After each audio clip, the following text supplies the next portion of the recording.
Seja muito bem-vinda, você que é nossa ouvinte do podcast Mães e Abraços. Nós estamos aqui para mais um episódio e te lembrando que o nosso propósito aqui é apoiar mães na educação dos filhos, no autocuidado e no desenvolvimento pessoal. Olá, meu nome é Kaline Salim, eu sou psicóloga e como você, nós somos mães apaixonadas pela vida e pelas possibilidades que ela traz. Seja muito bem-vinda ao podcast Mães e Abraços. E antes de apresentar a nossa convidada super especial, eu queria falar sobre a Mamãe Elefante, a nossa patrocinadora oficial. A Mamãe Elefante é uma assinatura mensal de fotos. Olha, gente, que espetáculo. Você envia todo mês as suas fotos pelo aplicativo de WhatsApp e recebe pelos correios aí no conforto da sua casa. Gente, é uma maravilha. E você vai preenchendo o seu álbum com fotos, com dedicatórias, dos momentos especiais que vocês viveram juntos aí em família.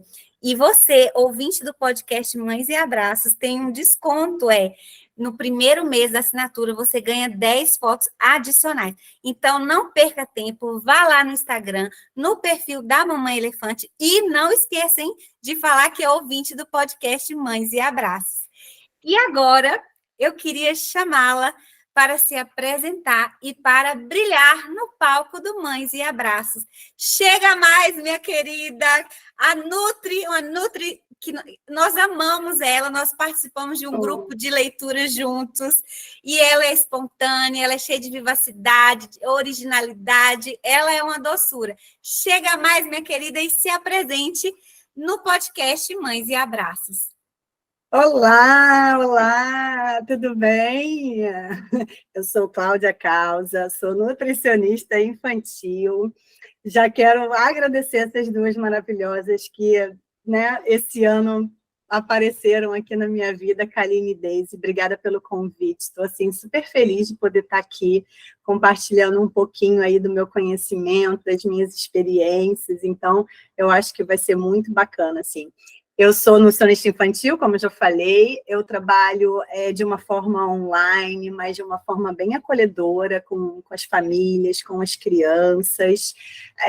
Sou mãe também de uma criança de 6 anos, então também já passei por alguns desafios que muitas passam, né?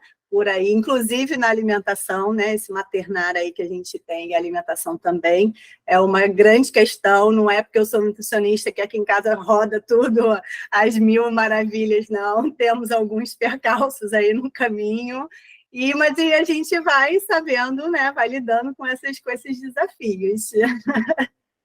Obrigada aí pelo convite. É uma alegria receber você aqui, Claudinha. Vamos lá, então, falar sobre esse tema que, olha, no meu círculo de relacionamentos, tenho muitas amigas que passam por esse problema da seletividade alimentar, que é o nosso tema de hoje.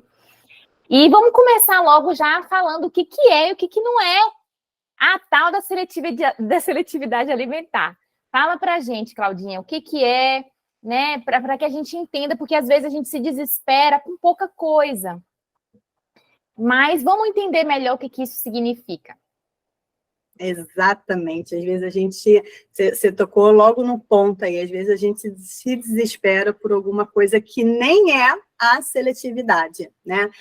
Na verdade, esse nome, assim, ele abrange bastante questões, né? Todos nós somos seletivos, né? Se a gente parar para pensar, toda hora a gente está selecionando alguma coisa. Você seleciona a roupa que você quis colocar hoje, você seleciona o brinco, você seleciona o tipo de feijão, se você quer o preto, o vermelho, o branco, o mulatinho, enfim, toda hora você está fazendo um tipo de seleção, né? Que todos nós somos. Tem aquela fase da vida que a gente fala logo lá no iniciozinho, lá por volta de um ano e meio, 2 anos, que tem uma seleção fisiológica da criança, né? É aquele momento que a criança está começando a entender, a pertencer, a querer selecionar, fazer essas escolhas mesmo. Eu quero escolher se eu coloco um short, se eu coloco uma calça, eu quero começar a me impor. Então, é uma seleção mais fisiológica, faz parte do desenvolvimento da criança, faz parte do cotidiano dela. Ela precisa disso, e isso também vem para dentro da parte da alimentação. Então, a gente tem algumas denominações até a gente chegar nessa seletividade alimentar, que é uma coisa mais abrangente, né? A gente tem a neofobia alimentar, que é uma criança assim que ela rejeita alguns alimentos que não são tão conhecidos, que não são tão expostos para ela. Então, ela vai com aquele medinho, né? Então, é uma neofobia, ela tem medo do novo. Aquilo ali é novo para ela e, obviamente, ela vai ficar mais reclusa, vai ficar com mais medo, e aí você vai tentando aproximar, né? Acontece que, se a gente não souber acompanhar isso e permitir da criança sentir isso e explicar para ela e expor mais, isso vai crescendo, né? Então, isso pode gerar uma seletividade alimentar, né? Mais para frente, se a gente não souber tratar isso. A seletividade alimentar, ela envolve também questões mais sensoriais. Então, uma criança que tenha uma falta de apetite envolvida com algumas questões sensoriais. Então, ela não consegue, às vezes, encostar em algum alimento, ela não consegue, mesmo que ela brinque, por exemplo, de massinha, mas ela não consegue se sujar, se derramar alguma coisa, né, de líquido nela, ela questiona, mas ela brinca com líquidos coloridos, por exemplo. Uma criança, né, que tem seletividade alimentar, ela não gosta, por exemplo, de alimentos que façam barulho, sei lá, amendoim, por exemplo, que é muito crocante, biscoitos, que são crackers, né, que são muito crocantes. Ela, às vezes, ela não gosta, mas ela come um peixe empanado, que é mais durinho e é mais, né, crocante, então ela tolera isso, tá? Isso tudo a gente precisa ir acompanhando para saber qual é o grau que essa criança se encontra. A gente tem também o TARI, né, que é o transtorno alimentar restritivo evitativo. Aí é aquela criança que realmente, assim, você tem perda de peso, né, você tem dificuldade de ganhar, porque ela já seleciona demais alguns alimentos, já é uma doença psiquiátrica, então ela realmente precisa de um acompanhamento multidisciplinar, porque já envolve mais questões. E a gente tem a dificuldade alimentar, que abrange todos esses que eu falei agora, que é um caso muito mais grave. É aquela criança que ela foge dos momentos das refeições, ela tem aquela luta e aquela fuga, ela não quer estar ali naquele lugar, aquilo é muito difícil para ela chora, ela grita, aquele lugar não é confortável para ela, né? Ela rejeita, assim, grupos inteiros de alimentos, então ela rejeita todas as frutas, ela rejeita todos os legumes, ou, né, não são todos assim, né, mas ou todas as frutas, ou todos os legumes, ou todas as verduras, né? Aquela criança que aceita, aí que vem às vezes do erro, né? A gente fala que às vezes uma criança ela é seletiva porque ela não aceita todas as frutas, ou todos os legumes, ou todas as verduras. Mas, às vezes, ela não aceita por falta de conhecimento, porque, né, porque a gente não apresenta para ela, né, ela não teve tanto contato assim. Então, para a gente dizer realmente que é uma criança mais seletiva, que tem dificuldade alimentar, ela precisa rejeitar o grupo inteiro. Então, ela não come nada, nenhuma verdura, nenhum legume, nenhuma fruta. E aí tem outras questões, né? Tem tanta questão sensorial, mais agravando, tem a questão do peso, que agrava mais também.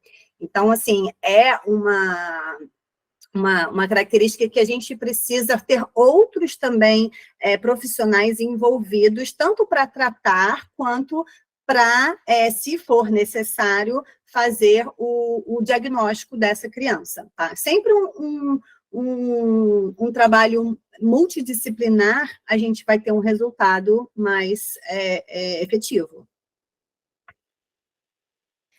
Ô, Cláudia, e não tem como a gente falar, né, de alimentação infantil sem falar do comportamento alimentar dos pais, né? Não tem como a gente tratar isso sem falar do comportamento, dos hábitos familiares. Por exemplo, eu percebo que tem muitas famílias que têm essa, né, dificuldade, como todas nós mães, que os filhos têm as suas preferências.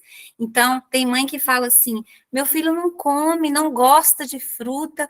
Olha para você ver, ele só come 4 tipos de fruta. E aí eu falo assim: mas espera aí, ele não gosta de fruta, mas ele come banana, ele come maçã, melão e melancia? Não, então você não pode falar que ele não gosta de frutas. Ele não gosta de algumas frutas, né? De outras ele gosta. E já é muita coisa, né? Uma criança gostar de 4 tipos de frutas e comer essas frutas várias vezes ao dia. O Tomás, por exemplo, ele só gosta dessas 4. E aí, eu dei o exemplo aqui da minha casa. E aí, o que a gente faz? Se ele gosta dessas 4, eu apresento outras frutas, porque eu gosto muito de fruta, então eu como muitas frutas. Eu apresento as outras frutas para ele, mas ele não quer experimentar. Mas talvez seja do jeito que eu estou oferecendo. Eu pensei na ideia, ele não gosta de manga, mas eu vi na internet uma receita saudável de sorvete de manga, com ingredientes super saudáveis. Eu falei, agora eu quero ver se ele não vai comer a manga. Acontece muito isso mesmo, né? Da gente achar que a criança precisa comer tudo e do nada, vamos dizer assim, né? De repente ela acordou e está querendo comer a manga que nunca foi exposta para ela, ou daquele jeito que tem sido exposto, não agrada, né? Eu sempre falo que assim, a criança está inserida num meio onde tem minimamente 2 adultos, o pai e às vezes a mãe, às vezes tem um terceiro, que tem uma avó, o convívio, né? Então, cada casa é de um jeito, cada família foi educada a comer de um jeito, né? Cada refeição para ela representa. E aí, quando você junta essas informações para educar a criança, fica mais difícil mesmo, porque cada um quer de um jeito, né? Então, eu fui educada no sentido, come tudo, só vai sair da mesa quando acabar de comer tudo. O outro não, come o que você quiser, né? Então, juntar essas informações é sempre mais complicado, né? Mais difícil, você tem que dialogar com seu parceiro, com quem esteja junto com você ali, para saber como vocês vão nivelar essas informações e levá-las até a criança, porque senão ela vai receber informações aí divergentes, né? E vai ficar muito mais complicado dela conseguir entender o que precisa. Fazer coisinhas diferentes, apresentações diferentes, funciona muito. Mas é só isso? Não, não é só isso. Então, não adianta você fazer o pratinho colorido, não adianta você fazer o picolé de manga, não vai adiantar você fazer, sei lá, ao invés de cenoura, um bolo de cenoura, né? Se não tiver outros fatores envolvidos, tem que ser tudo muito simultâneo, né? Eu posso fazer o picolé? Posso fazer o picolé, eu acho que vai ser super divertido, inclusive se ele participar dessa, né, de fazer o picolé junto, dele cortar, né? Quando a gente fala para a criança ir para a cozinha, não é para dar mais trabalho para aquela família, para aquela mãe, não é isso. A gente sabe que todo mundo tem aí um tempo corrido, né? Todo mundo tem tudo contadinho ali. Mas é para quê? É para você aproximar. Comer é muito sensorial. Comer, a gente envolve os 5 sentidos que a gente tem, né? Então, se ela não pegou naquela manga naquele dia, ela sentiu o cheiro, ela viu a cor, ela viu que ao descascar a cor é outra, né? Ela pode, de repente, com um espetinho, com um garfinho, com um palitinho, colocar em outro recipiente. Então, você está treinando parte motora da criança ali também, né? Fora que cozinha tem N coisas legais para a gente explorar na criança, né? Com o tempo, ela vai se acostumando a esse ambiente, ela vai se soltando mais naquele lugar e ela vai se interessando mais, né? Então, ela vai pegar, então tem aquela parte sensorial. O cheiro nem se fala, porque qualquer coisa que você faça na cozinha, você está sentindo ali um cheiro, é um feijão que está cozinhando, é um refogado que você está fazendo, é uma fruta que você abre uma tangerina, pronto, cheirou a casa inteira praticamente, o cheiro fica na mão.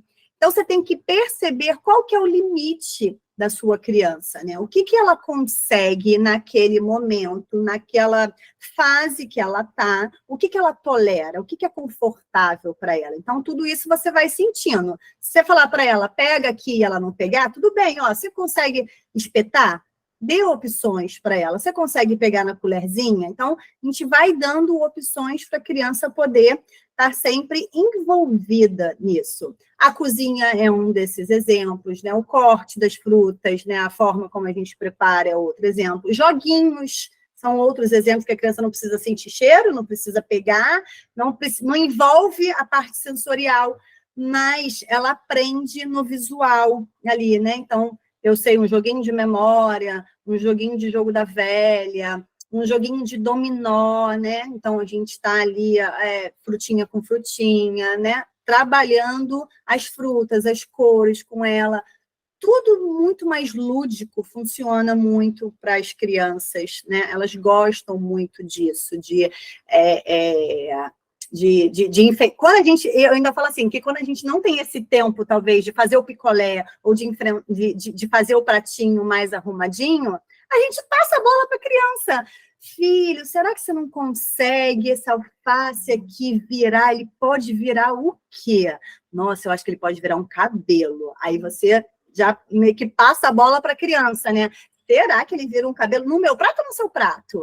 Na minha boca ou na sua boca? E o bigode? Aí você vai, se ela tolerar, aí você tem que perceber, né? Ter aquele jeitinho. Ela tolera no prato? Ok. Ela tolera pegar? Ok também. Aí ela tolera aproximar da boca? Aí você faz o bigode, você faz, né, alguma outra coisa. Você já vai aproximando da cavidade oral, que é o quê? Que você quer que ela mastigue, senta. Hoje mesmo, vocês falando disso, eu estava me lembrando, né? Que casa de nutricionista é assim, né, gente? Não é tudo redondinho, não. As coisas acontecem. E eu amo comer uma fruta, né? A Kaline falou de fruta aí, que ela gosta também. Eu amo comer fruta após as grandes refeições, almoço e jantar, frutas mais cítricas, mais ácidas. Então, sempre tem laranja, ou abacaxi, ou tangerina. Aí eu estou aproveitando o finalzinho da safra aí do tangerina, ainda tem algumas aqui em casa, e como, porque eu gosto mesmo, mas o Guilherme, meu filho, ele não curte. Nunca, praticamente todo dia tem, mas ele não gosta. E eu vou descascando, me ajuda a descascar? Aí ele vai lá e descasca. Me ajuda a tirar o fiapinho? Ele vai lá e tira. E ficamos nisso um bom tempo. Um bom tempo, gente, é um bom tempo. É tipo papo de 1 mês, 2 meses. Um bom tempo não são 10 minutos, não, naquilo. É todo dia fazendo coisinhas com os alimentos. E ele sempre falando, eu não gosto. Eu falei, nossa, eu adoro esse cheiro, adoro esse caldinho, adoro essa tangerina, e vou instigando, e vou. Até que um dia ele falou, deixa eu ver. Aí eu falei, parece um suquinho. Aí ele botou na boca e mastigou. Ah, eu adoro esse suquinho. É uma delícia esse suquinho, né? Aí fomos. Eu também adoro, vou dar uma mordida. E estamos nisso, já tem alguns meses, só no suquinho, tá? Então ele bota na boca. Aí hoje eu falei, tira o carocinho, não vou tirar para você não, né? Porque para ele ficar com aquilo, com o gominho mais tempo na boca. Eu falei, tira o carocinho você. Aí ele tirava antes, que, né? Não é bobo, tira antes e depois mastiga. Aí ele chupa o caldinho todo e devolve o restante da tangerina. Aí hoje eu falei assim para ele, filho, será que você consegue dar 2 mordidas com a tangerina, com o gominho da tangerina? Essa tá tão pequenininha, tá tão docinha, você já viu, né? Ela tá super docinha, né? E ela tá tão pequenininha, ela é uma mini tangerina. Olha que bonitinha que ela é. Será que você consegue dar 2 mordidinhas nela? Aí ele, 2? 2 eu acho que eu consigo. Botou na boca, né? Já tinha tirado o caroço, ela já estava mínima, ficou mínima ainda, né? Porque o caroço foi quase que a metade do gominho. Mas ok. Deu 2 mordidas, eu falei, olha, você se saiu super bem. E fomos. Aí deu mais outra, aí agora são 3. E assim foi, entendeu? A gente foi brincando. Obviamente eu vou desafiando também ele, porque criança gosta desse desafio, né? Mas entendendo qual que é o limite dela. Ele ainda não engole o gominho da tangerina, assim como outra criança pode não pegar na tangerina, pode não suportar o cheiro de algum alimento. Então, a gente tem que entender qual que é o limite, o que ela tolera, para a gente poder ir subindo as etapas, subindo de nível. Não adianta aquela criança que grita, né, esperneia, faz, né, não gosta de estar ali naquele momento, a gente querer colocar 5 cores no prato da criança. Não vai funcionar, tá? Amei esse seu exemplo, Cláudia. Nossa, amei. E enquanto você falava, e pensando na outra resposta que você deu, falando sobre a importância de sempre ter uma equipe multidisciplinar nos casos mais complexos e tal, eu fiquei pensando nas situações em que a alimentação é o lugar ou a dimensão da vida em que a criança expressa algum problema que não é de fato a alimentação, né? A gente sempre fala aqui, né, que o comportamento é comunicação, a gente precisa olhar o que está por trás do comportamento, e porque eu vejo que, embora eu não sou nutricionista, mas assim, conversando com algumas mães que os filhos têm uma dificuldade ou outra na alimentação, eu percebo que às vezes é difícil para a própria mãe que vivencia ultrapassar esse limite e buscar investigar o que está por trás. Esses dias mesmo eu ouvi uma amiga dizendo, né, que o filho só estava querendo comer linguiça, não queria comer nenhum outro tipo de carne e que estava sendo muito difícil o almoço, não sei o quê. Mas como eu sei um pouco do contexto e de outros desafios que eles têm vivenciado como família, na fala dela, eu comecei a perceber que não é bem uma questão alimentar, mas a criança está expressando. Existem outros comportamentos, mas eu percebi que ali, na hora da refeição, né, especialmente na hora do almoço, a criança está manifestando outras necessidades. E aí eu queria muito, não sei se você tem algum exemplo que venha na sua mente rapidamente, né? Algum exemplo para contar nesse sentido, como a gente separar o que é uma questão só alimentar, ou nem sei se tem, né? Porque a gente é tão complexo, tem tantas questões envolvidas, do que é uma questão de fato emocional, outras necessidades da criança que não estão sendo atendidas, enfim, a gente precisa ampliar o olhar, né? Então, assim, fala pra gente um pouquinho, assim, sobre isso, nos casos que você atende, das crianças que vêm com essa queixa, mas que às vezes não é nem a alimentação em si, são outras questões que precisam ser integradas. Exato. Isso acontece, Deise, assim, de montão, né? De montão. Parece ser mais fácil, vamos dizer assim, de ser resolvido, de ser melhorado, mas não é, porque depende muito mais de quem está ali com aquela criança, né? Daquela mãe, daquele pai, daquele adulto cuidador, do que propriamente da criança. O que é um outro erro também, a gente achar e querer colocar culpados nessa história, né? Muitas vezes a gente coloca a culpa em cima da parte mais fraca, que é a criança. Então, aquela criança não come, aquela criança chata para comer, aquela criança seletiva, a gente começa a nomear erroneamente, né, aquela criança. E ela, por si só, vai ouvindo isso. E ela vai, né, puxa, eu sou chato para comer, por isso que eu não quero ficar ali naquela mesa, porque toda hora que eu vou ali, alguém fica falando, apontando um dedo para mim, que eu não fico sentado na mesa, que eu sou chato, que eu não como isso, que eu separo os verdinhos, que isso, que aquilo, que aquilo outro, que aquilo outro. Então, ela não quer, obviamente, ela quer fugir daquele lugar que ela não é bem aceita, né? E aí a gente tem que, na verdade, pensar, é um trabalho aí com o cuidador, de pensar como que você vai conseguir levar essas informações para que a mãe, para que o cuidador entenda como agir, né? Então, quando eu consigo perceber que essa criança, ela vai para a cozinha, ela pega nos alimentos, né? Ela não tem uma questão, assim, sensorial tão grave, né? Ela come algumas coisas, então a gente começa a perceber qual que é a dificuldade dela. Talvez a dificuldade dela seja realmente estar ali naquele momento daquela refeição. Por quê? Né? Aí a gente vai fazendo toda uma investigação, entendendo como funciona aquela rotina daquela família, né?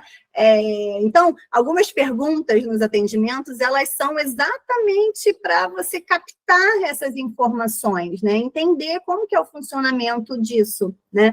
E aí, quando você entende, a gente tem que usar de algumas ferramentas, de alguns recursos, tipo, Quanto tempo você trabalha fora? Quanto tempo você fica com seu filho que não seja no momento da refeição, né? Muitas vezes a gente fala, eu levei meu filho, eu busquei meu filho, eu levei para aquela atividade, eu voltei daquela atividade, eu dei banho nele, né? Coisas do dia a dia, né?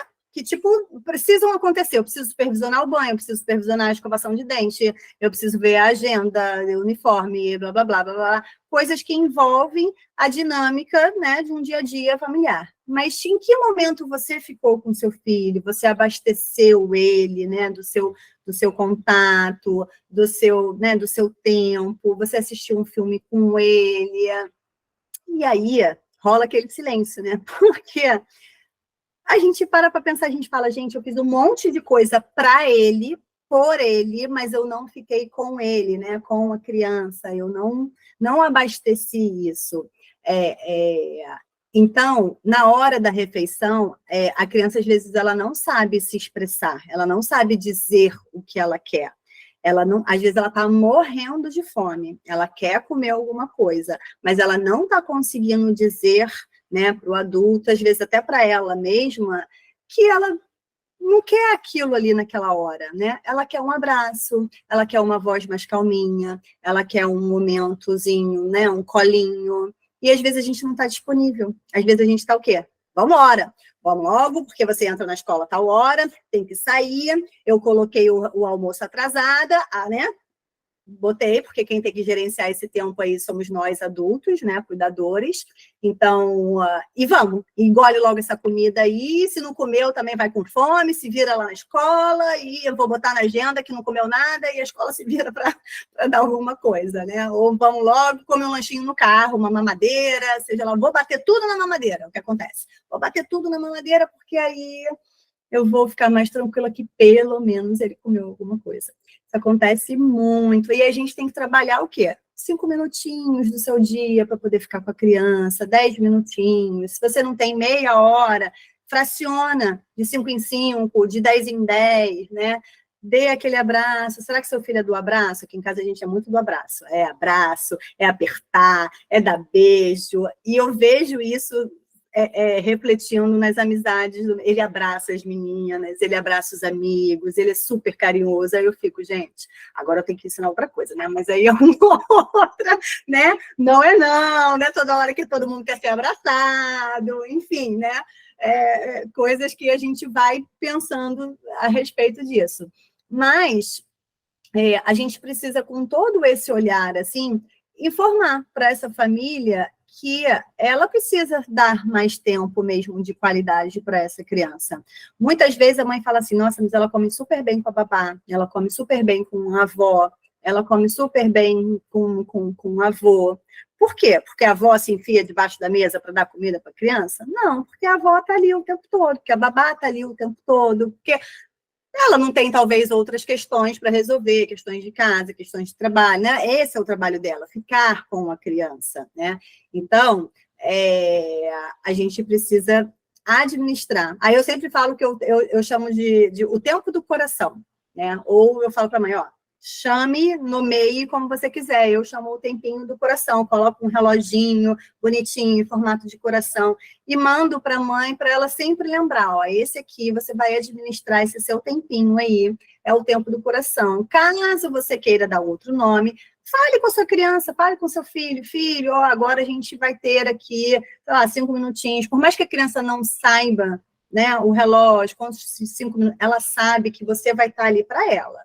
Então, ela não tem telefone, ela não tem tela, e você muito menos, né? Então, vamos jogar, vamos brincar de alguma coisa, vamos brincar de pique, vamos, não sei, vamos fazer alguma coisa só nós dois, né? Porque é o que eu falo da conexão, né? A gente não consegue fazer com que a criança melhore essa parte alimentar se a gente não tem essa conexão formada. E essa conexão, ela não se forma. Muitas coisas da alimentação, elas não são resolvidas ali, na hora da refeição, na mesa. Elas são resolvidas antes, fora daquele lugar, fora daquele ambiente, né?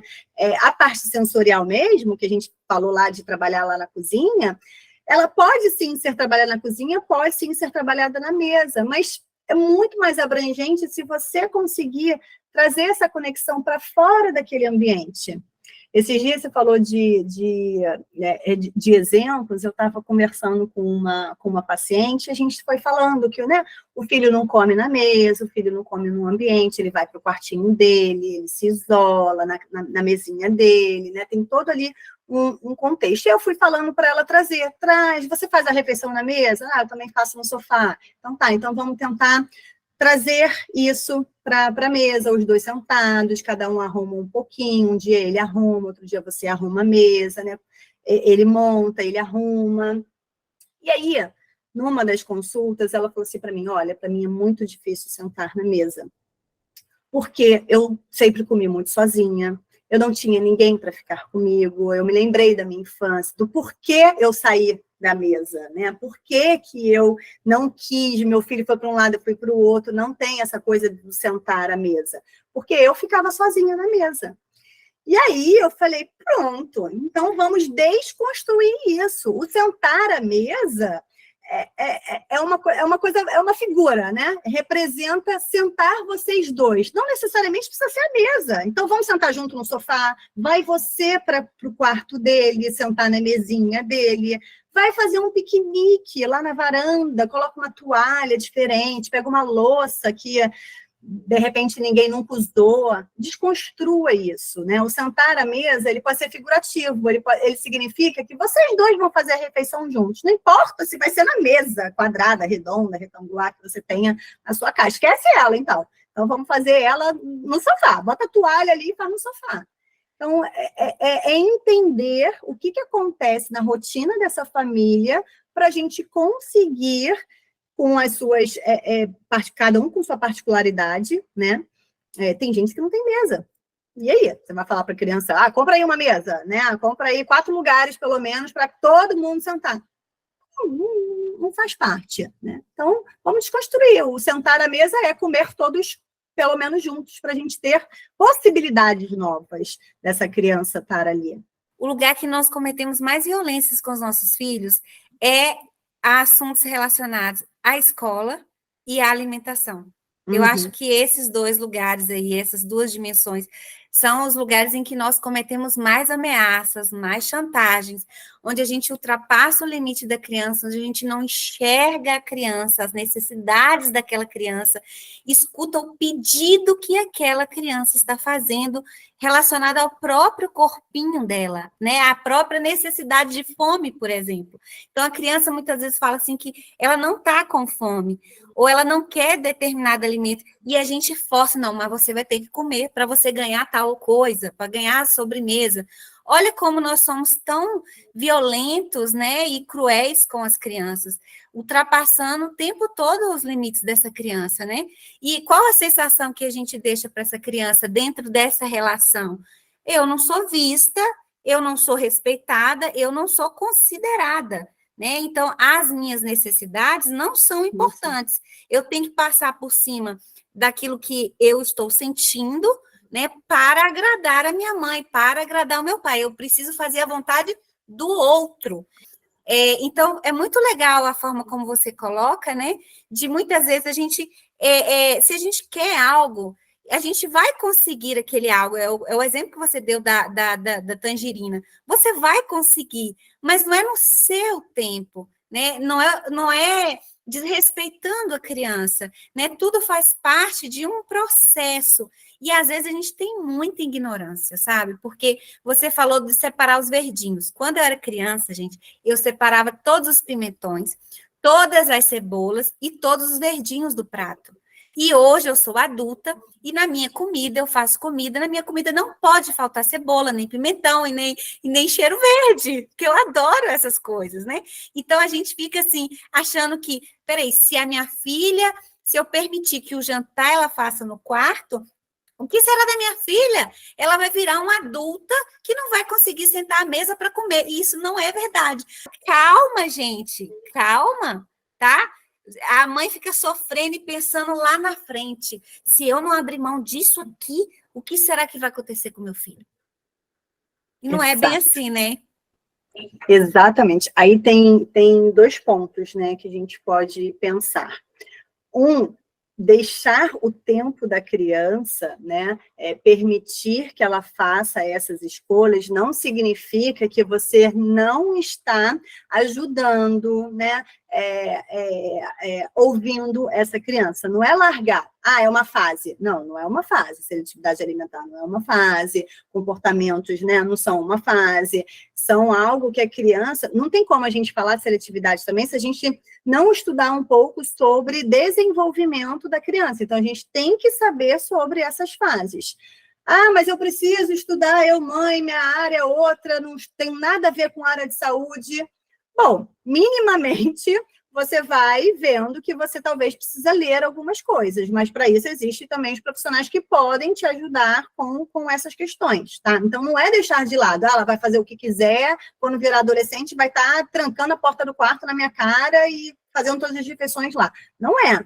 Então, a gente precisa pensar que talvez a gente tenha aí uns 3 Cs para a gente resolver aí nessa questão da alimentação, que é a conexão, que a gente falou, que é esse conforto, não deixa de ser isso, o conforto, o ambiente, o que esse ambiente traz que seja acolhedor para mim, né? Eu preciso estar confortável não significa que eu tenho que estar numa cadeira bam, e, né, e tudo bonitinho, não, conforto significa que aquele ambiente é acolhedor, é agradável, tem som, tem gritaria, tem muito barulho, a criança às vezes não gosta, não está acostumada com isso, né? Tem aquele casal que está ali, às vezes, fazendo a refeição com a criança, mas não está dando a mínima atenção para a criança. Está conversando sobre o problema do trabalho de cada um está contando o seu dia, a criança está ali, ó, tentando entender, né, assuntos, ou então está com a televisão ligada, infelizmente, só passa guerra, e, enfim, sabe, não é confortável estar ali. Ou tem muita gritaria, né, tem alguém que está gritando muito, que fala mais alto, que fala palavras indevidas, e aí tem gritos, tem ameaças, só sai da mesa se isso, só vai comer isso, aquilo. Então, não está confortável para a criança, né? E o outro C seria a confiança. Então, a gente precisa confiar, primeiramente, na gente, de que aquilo que a gente está propondo para a criança, para o nosso filho, está sendo o melhor, ninguém está querendo fazer nada, né, de errado. Ah, é isso mesmo que eu fiz, fiz errado mesmo, sou implicante. Não. E também confiar na criança. Se ela está te dizendo que ela não quer mais comer, que ela já está satisfeita, a gente está treinando aí essa questão de saciedade, né, de fome na criança, que a gente mais para frente, lá para os, às vezes, 8, 9, 10, 14 anos, ela já começa a estar desenvolvendo, né? Ela precisa disso. O que é fome? O que é saciedade? Se eu preciso raspar o prato, eu não tenho esse controle. Eu não sei o que é fome, acabou o meu limite. Eu tive que comer tudo, eu tive que colocar tudo, raspar o prato, porque alguém pediu para eu comer aquela quantidade, sendo que eu não estava satisfeita. Então, sendo que eu não queria, né? Então, eu não sei o que é fome, eu não aprendi. E isso é uma coisa aprendida. Da mesma forma que comer é algo que a gente aprende, fome e saciedade também a gente aprende, né? O que é fome, o que é saciedade, o que eu estou com vontade de comer, o que é vontade. Isso eu tenho que trabalhar muito nas crianças pré-escolares, assim, por volta dessa idade, 8, 9 anos, porque não é algo que é ensinado, porque a gente sempre fala para a criança, comeu tudo? Ah, come mais 2 colheres. Ah, só mais 3. Vai, eu dou na sua boca agora. Só mais essas 2 aqui. A gente vai lá e insiste. Né? Então, a criança passa a não perceber. E o estômago é o quê? É um músculo. Quanto mais a gente trabalha ele, mais ele dilata, mais ele aumenta. É como se você estivesse lá na academia, sei lá, só faça o bíceps. Pô, seu braço vai ficar o quê?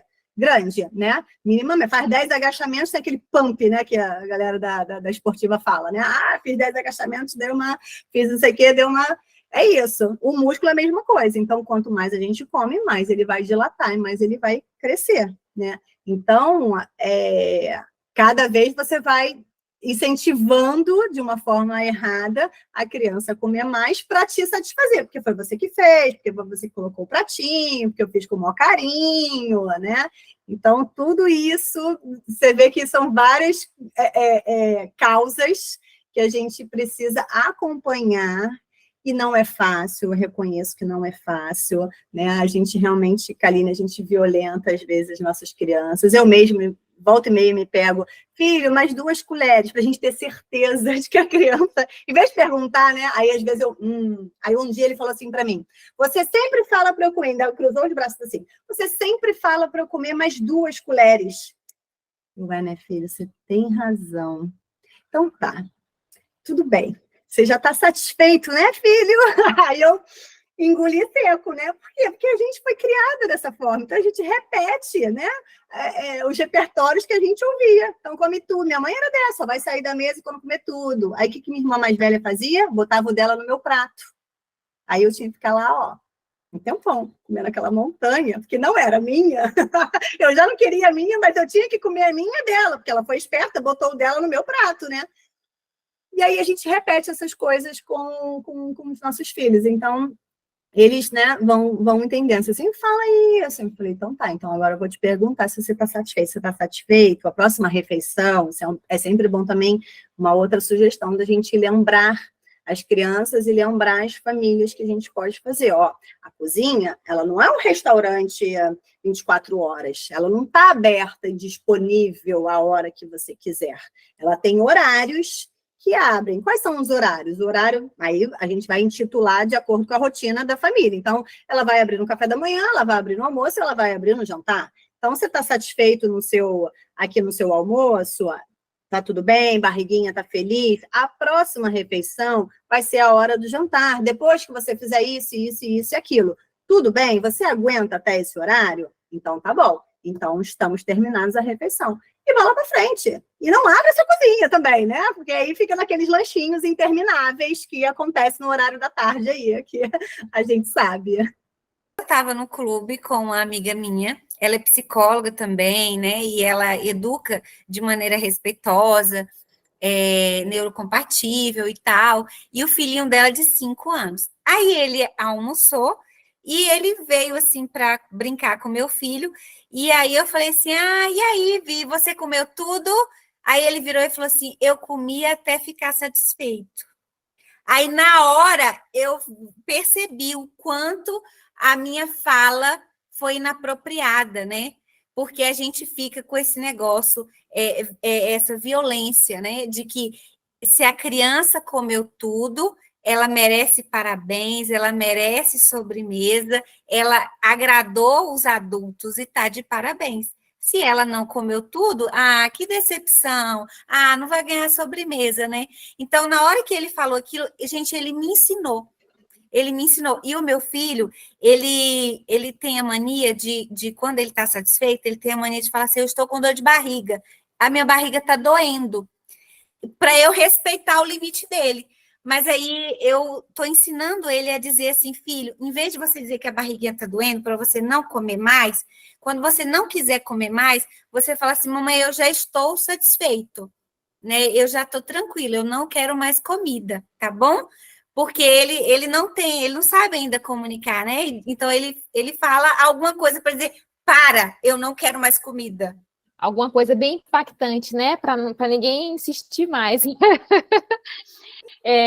Cláudia, minha linda, eu sei que é importante também que as mães que nos ouvem saibam quando é necessário procurar ajuda profissional. E aí eu quero, além de te ouvir a respeito disso, queria que você deixasse uma mensagem final para os nossos ouvintes, encorajando, é sempre um aprendizado, é sempre um olhar para nós, né? Principalmente enquanto adultos, enquanto pais, e poder discernir melhor as coisas que acontecem à mesa, né? Mas, minha linda, fale como é primeiramente, qual ponto, né, que realmente as mães ou os pais, o cuidador precisa pedir ajuda, e o que você quer deixar de mensagem final aí para os nossos ouvintes? Eu vou juntar os dois e vou deixar a mensagem junto com essa informação de quando buscar ajuda, né? Que eu acho que é uma coisa que às vezes a gente demora demais, né? A gente acha que é fase, acha que vai resolver, 2 anos, tá ruim de comer, 7 anos, é a crise dos 7. A gente vai inventando coisas na nossa cabeça para não olhar para aquilo, né? Para não querer mexer e futucar e tentar resolver. Então, quando você perceber, quando aquela família perceber que tem o mínimo que seja de desconforto seu ou da criança, é hora de buscar ajuda. Então, se você não está conseguindo sentar à mesa com seu filho ou dar alguma refeição para ele, seja lá qual refeição for, uma mamadeira, um leite, uma refeição, né, uma grande refeição que a gente chama um almoço, um jantar, é hora da gente olhar para aquilo. Quando o seu filho começa a pegar aquele verdinho, colocar num cantinho do prato, a falar eca, que é uma coisa bem da fase da rejeição fisiológica, né? Ele vai passar por isso, ele vai aprender esse vocabulário com outros amiguinhos, com outros coleguinhas, né? Ele vai falar que é nojento, mesmo sem saber o que é nojento. Ele vai falar eca, mesmo sem saber que é eca. Então, é a hora de procurar ajuda. Para quê? Para que esse acompanhamento, né? Para que esse tratamento, ele fique mais suave, ele fique mais fácil, você consiga agir mesmo na causa, né? do problema. Às vezes, são situações pontuais que você, dentro da situação, não está conseguindo perceber, não está conseguindo olhar. Então, se a gente achar que é videogame, e esse videogame só vai ficando cada vez mais difícil, que as fases vão ficando mais complicadas, a gente vai demorar mais, porque a gente já vai ter deixado passar bastante, e não vai ter noção, domínio, ferramentas, não vai saber como agir, e aquilo vai só piorando e agravando. Então, assim, o meu recado é: busque ajuda quando você não está se sentindo confortável com aquela situação, quando você perceber mesmo que seu filho está precisando de ajuda, porque pode ser muito mais simples do que você está esperando, pode ser muito mais fácil, sabe, de você lidar com aquela situação, né? Tendo um profissional ali qualificado, que estude sobre o assunto, ele vai saber te acolher, ele vai saber te ouvir, e não vai pegar qualquer informação de uma rede social, de um buscador aí de informações, faz isso que dá certo. Não, às vezes o faz isso não dá certo para você, às vezes dá certo para outra família. Então, tem que entender todo o contexto para poder conseguir ter o mínimo de conforto para todo mundo. A gente quer solucionar a questão, né, do seu filho comer melhor alguns alimentos. A gente não quer que ele coma, eu pelo menos sou assim, não quero que ele coma todos os alimentos, porque graças a Deus nós brasileiros temos, né, um repertório bem grande, né, a gente tem muitas frutas, muitas verduras, muitos legumes, tem muitas proteínas, né, para oferecer para a criança, mas toda hora a gente está aí selecionando alguma coisa. Se a gente for para outro país, se a gente for para outras, né, vocês moram em outras capitais, sempre tem alguma coisa nova para a gente provar. Isso não significa que a gente vai amar, que a gente vai gostar, que a gente vai sempre comer. Então, trabalhar isso nessa família, tá? Então, busque sim ajuda quando vocês se sentirem desconfortáveis.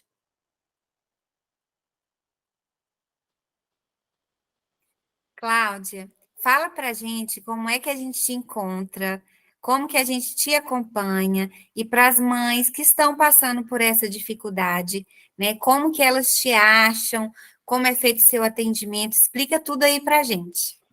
Vamos lá. Então, eu estou na rede social, no Instagram, @nutriclaudia.causa, CALZA. Eu brinco até que eu estou causando por aí, né? Tem que usar o seu sobrenome para causar mesmo, né? Então, os meus trabalhos são isso. Eu tenho um programa, né, de atendimento nutricional, que é o causamento nutritivo, que é exatamente para a gente causar nessas refeições, da gente fazer o melhor possível para aquela família. Não só para a criança, mas para aquela família, porque todo mundo vai aprender, todo mundo vai melhorar, não só a criança, né? Então, eu trabalho com esse programa, o Causamento Nutritivo, e estou nas redes sociais também, meus atendimentos são sempre online, então, você aí no seu cantinho da sua casa, eu aqui no meu trabalho, aqui exatamente nesse cenário aqui que eu faço os atendimentos, uso de livros com as crianças, conto história, compartilho tela, mostro imagens, vídeos, assim, sempre de forma lúdica, porque é assim que a criança gosta, é assim que a criança aprende. Às vezes até a gente adulto, né, entende muito mais como é o funcionamento. Às vezes uma criança mais velha, eu vou explicar lá o que é diabetes, por que é insulina isso. Vou, através de imagens, explicar tudo para ela, que ela vai falar, nossa, isso tudo acontece dentro do corpo. Isso tudo está acontecendo. Então, a gente precisa disso, daquilo, outro. Então, para cada perfil, para cada idade, a gente tem um tipo de atendimento sempre no online. E vocês me encontram lá no @nutriclaudia.causa. É isso. Obrigada, meninas. Muito obrigada, Claudinha. Obrigada por essa conversa tão agradável, tão prática, né? Eu fiquei pensando, nossa, muitas ferramentas que a gente aprendeu aqui nessa conversa. Então, muito obrigada por dividir com a gente o seu conhecimento, as suas experiências, por fazer parte da nossa história, né? Porque cada convidada que vem, que aceita estar aqui com a gente, faz parte da história desse podcast e contribui para que essa mensagem chegue a outras pessoas. Então, muito, muito, muito obrigada. Um abraço apertado e carinhoso para você. E continue aí causando onde você está. Um beijo, minha linda. Obrigada, meninas. Obrigada mesmo, de coração. Foi ótimo ter essa conversa. Espero realmente que chegue aí a muitas famílias. Obrigada. Beijo, Cláudia. Eu não falei, gente, que ela era divertida, espontânea, leve? Foi incrível. Um beijo grande no seu coração, Cláudia. Um beijo, Deise. Um beijo, minha ouvinte querida. Até a próxima.